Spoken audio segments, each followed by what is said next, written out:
focus should be on merging our already existing structure, like our Indian system of medicine, Ayurveda, Siddha, Yoga, Naturopathy, Unani, along with the modern system, which is mostly a preventive system rather than a curative part. Wellness is a concept of prevention. It is, we don't have a point, or when you say good healthcare is not about building fancy hospitals. Good healthcare is preventing people from going to these fancy hospitals.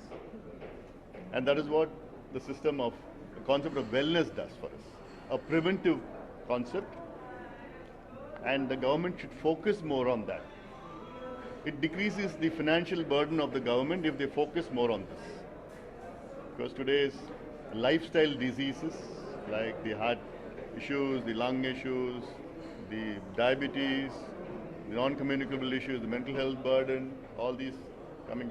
So all these are discussed today in this conclave, and I'm very happy to be part of that. And I would like to congratulate both the Colonel and Dr. Renuka for showing us the reality about the state of being of the wellness state.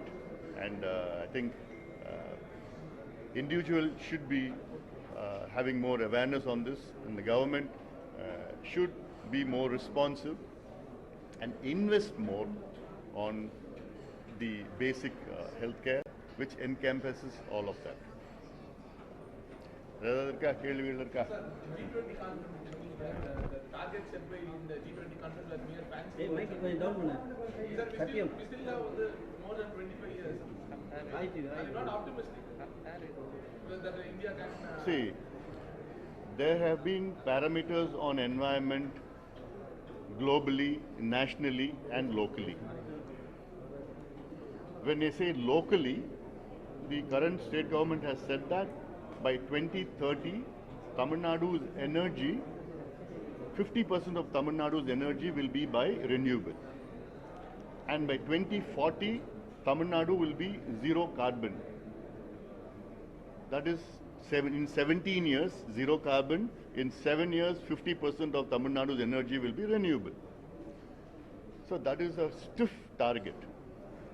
Second, world leaders have got together, as from Kyoto Protocol to the 1990 summit, to the 2002 summit, the Johannesburg summit, the Rio summit, and then recently the Paris Declaration,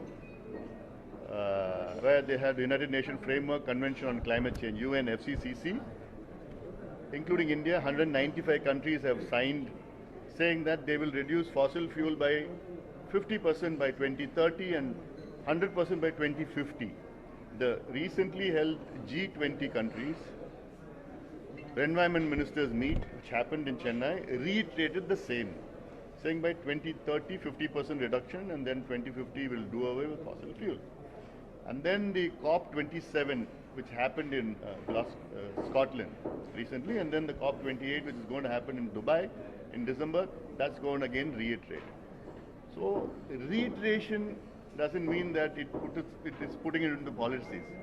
Signing is just the beginning, but then putting it into policies is where that is lacking. Both I see both the state as well as the center, we need to have more focus on that. As I see, as a responsive society, it is a duty of this generation to act. Otherwise, by the time it will be too late for the next generation.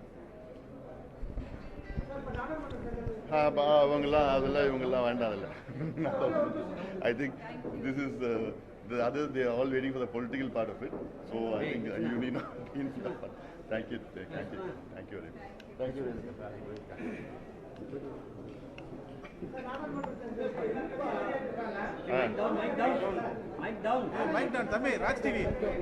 நாங்கள் நாடாளுமன்ற தேர்தலுக்கு நாங்கள் கடந்த 6 மாதங்களாக கடுமையான முறையில் எங்கள் கட்சியை பலப்படுத்தி வேலை செய்து வருகின்றோம். ஒவ்வொரு மாவட்டமாக சென்று எங்களுடைய வாக்குச்சாவடி செயல் வீரர்களை சந்தித்து ஊக்குவித்து அவர்களுக்கு வேலை திட்டங்களை தொடர்ந்து கொடுத்து வருகின்றேன். இப்போ சமீபத்தில் நீங்கள் பார்த்துருப்பீங்க, நீங்கள் எல்லாம் சேலம் மாவட்டம், தருமபுரி, அப்புறம் கடலூர் மாவட்டம், திருவண்ணாமலை, ஒவ்வொரு மாவட்டமாக போயிட்டு எல்லாம் பண்ணிகிட்ருக்குறோம். அது மட்டும் இங்கே வேலைகள் வேகமாக நடந்துகிட்ருக்குது. உங்களுடைய கேள்வி வந்து என்ன, யார், எப்படி, அதான தேர்தலில் அது விரைவில் அறிவிப்போம். அதான் விரைவில் அறிவிப்போம்.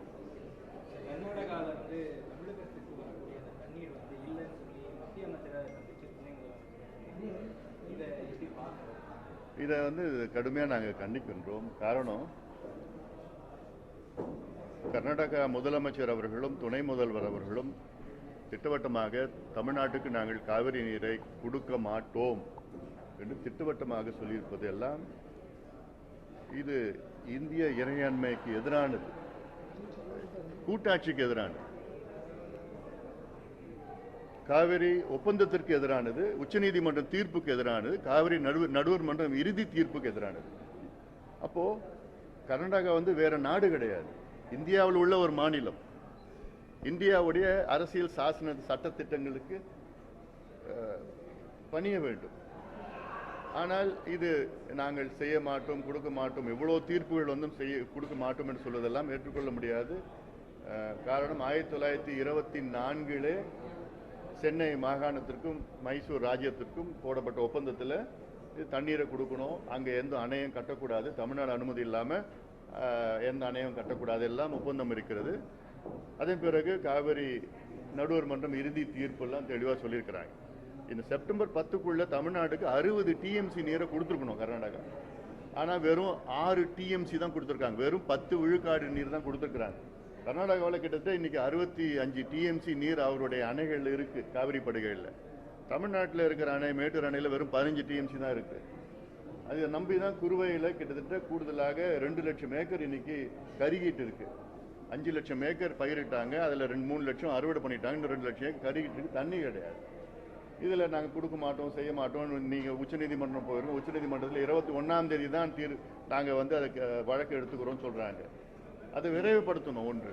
ரெண்டாவது, அனைத்து கட்சி கூட்டத்தை கூட்டுங்க. ஏன் கூட்ட மாட்டீங்க? கர்நாடகாவில் 2 வாரத்தில் 2 அனைத்து கட்சி கூட்டத்தை கூட்டியிருக்காங்க. அங்கே எல்லா கட்சியும் ஒரே மனநிலையில் இருக்கிறாங்க. இங்கே அவங்களுக்குள்ள அரசியல் நானா நீயா குறை சொல்லிட்டு இருக்கிறோம். இது குறை சொல்கிற நேரம் கிடையாது. அடுத்தது, தமிழ்நாடு முதலமைச்சர் கர்நாடகாவுக்கு போகணும், கர்நாடகா முதலமைச்சர் சந்திக்கணும். சந்திங்க, ஏதாவது ஒரு நல்ல நடக்க போகுது. கூட்டணி அப்படிலாம் நான் அதெல்லாம் சொல்லலை. நான் ஒரு முதலமைச்சராக இன்னொரு முதலமைச்சர் போய் பாருங்க, எங்கள் விவசாயிகள் பாதிக்கப்படுறாங்க. இது காவிரி பிரச்சனை விவசாய பிரச்சனை மட்டும் கிடையாது. தமிழ்நாட்டில் 38 மாவட்டத்தில் 22 மாவட்டங்கள் காவிரியை நம்பி தான் இருக்கிறது. விவசாயத்திற்கும் குடிநீருக்கும் வாழ்வாதாரத்திற்கும் நம்பி இருக்கு, சென்னை உட்பட. அப்போ இது வந்து ஒரு குடிநீர் பிரச்சனை, வாழ்வாதார பிரச்சனை, விவசாய பிரச்சனை, எல்லா பிரச்சனையும் இருக்கு. இது அந்த வகையில் கர்நாடகா பார்க்கணும். அதில் எல்லாம் இவ்வளோ காலமாக சகோதரத்தனமாக தான் வாழ்ந்துட்டு இருக்கிறோம். நாடாளுமன்ற தேர்தல் இன்னும் 5 மாதத்தில் வரப்போகுது. அதுக்காக இந்த அரசியல் செய்யறதெல்லாம் அதை ஏற்றுக்கொள்ள முடியாது. அந்த நிலைப்பாடு எனக்கு பொறுத்து, அந்த நிலைப்பாடு வந்து அங்கே இருக்கின்ற அரசியல் காரணத்துக்காக நிலைப்பாடு எடுத்துட்டு இருக்காங்க. குறிப்பாக அந்த மேகதாது பிரச்சனை வந்து இது முழுமையும் அரசியல் தான். மேகதாது அங்கான வரப்போறது கிடையாது, அது சட்டமே கிடையாது அப்படி. ஆனாலும் இது மேகதாது மேகதாது மேகதாது, தமிழ்நாட்டுக்கு நான் தண்ணி கொடுக்க மாட்டோம், அதெல்லாம் சொல்றதுலாம் அதை ஏற்றுக்கொள்ள முடியாது. தமிழ்நாட்டு கர்நாடகாவில் இன்னைக்கு 4 பெரிய அணைகள் காவிரி படுகைகள் இருக்கு. கபினி, ஹேமாவதி, ஆரங்கி, கேஆர்எஸ். இந்த 4 அணைகளில் ஒரு கொள்ளளவு 104 டிஎம்சி. மேகதாது அப்படி கட்டினாங்கன்னா அதோட கொள்ளளவு 71 டிஎம்சி. கிட்டத்தட்ட 175 டிஎம்சி கொள்ளளவா உள்ள மாநிலமா மாறும் அப்படி கட்டினாங்கன்னா. தமிழ்நாட்டில் வெறும் 93 டிஎம்சி தான். அதில் தூர்ந்து போயிடுச்சு ஒரு 10-15 டிஎம்சி. மேட்டூர் அணை மட்டும்தான் இருக்கு. அப்போ இந்த நிலையிலே தண்ணி கொடுக்க மாட்டேன்னு சொல்றாங்க. நாளைக்கு மேகதாது கட்டினாங்கன்னா அப்புறம் ஒரு சொட்டு தண்ணி வரப்போறது கிடையாது. ஏதோ 2-3 வருஷமா மழை நல்லா பெஞ்சுதுன்னு நாங்கள் வேற வழி இல்லாமல் வடிகாலாக பயன்படுத்துறாங்க தமிழ்நாட்டை. கர்நாடகாவில் அங்கே மேலெல்லாம் வழிஞ்சதுனால வேற வழி இல்லாமல் திறந்து விட்டாங்க. ஆனால் வருஷம் அப்படி ஆக போகிறது கிடையாது. காலநிலை மாற்றம், பருவநிலை மாற்றம் பிரச்சனைகளால் வரும் காலத்தில் இப்போ இந்த வருஷமே பார்த்தீங்கன்னா தென்மேற்கு பருவம் வந்து கிட்டத்தட்ட 30 விழுக்காடு குறைவான பருவம் நமக்கு வந்திருக்கு. இன்னும் ஒரு 2-3 வாரத்தில் வட கிழக்கு வரப்போகுது. அது எப்படி இருக்குமோ தெரியல. இல்லை, பற்றாக்குறை, மிகப்பெரிய பற்றாக்குறை இருக்குது. அடுத்த ஆண்டு வருகின்ற ஆண்டுகள்லாம் பற்றாக்குறை தான் இருக்க போகுது. அதுக்கு நல்ல ஒரு மனநிலை இருக்கணும். இதெல்லாம் இப்போதைக்கு தமிழ்நாட்டில் என்னை பொறுத்த வரைக்கும் இதுதான் முதன்மை பிரச்சனைன்னு நான் பார்க்குறேன்.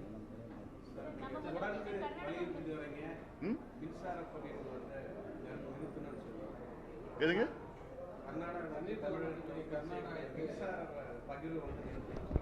யாரு? நான் எப்ப சொன்னேன்? நான் இல்ல அதாவது நான் நிச்சயமா அப்படி சொல்ல போறதில்ல, சொல்லவும் கூடாது, அது தவறு. அதாவது அப்படி ஒரு நிலைப்பாடு தமிழ்நாடு எடுத்தா என்ன பண்ணுவீங்கன்னு தான் நான் கேள்வி கேட்டேன். ஓகே, தமிழ்நாடுக்கு நீங்க தண்ணி கொடுக்க மாட்டீங்கன்னு சொல்றீங்க.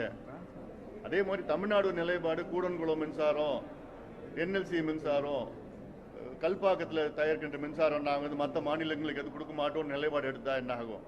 ஆனால் அந்த நிலைப்பாடு எடுக்கக்கூடாது, எடுக்கவும் முடியாது.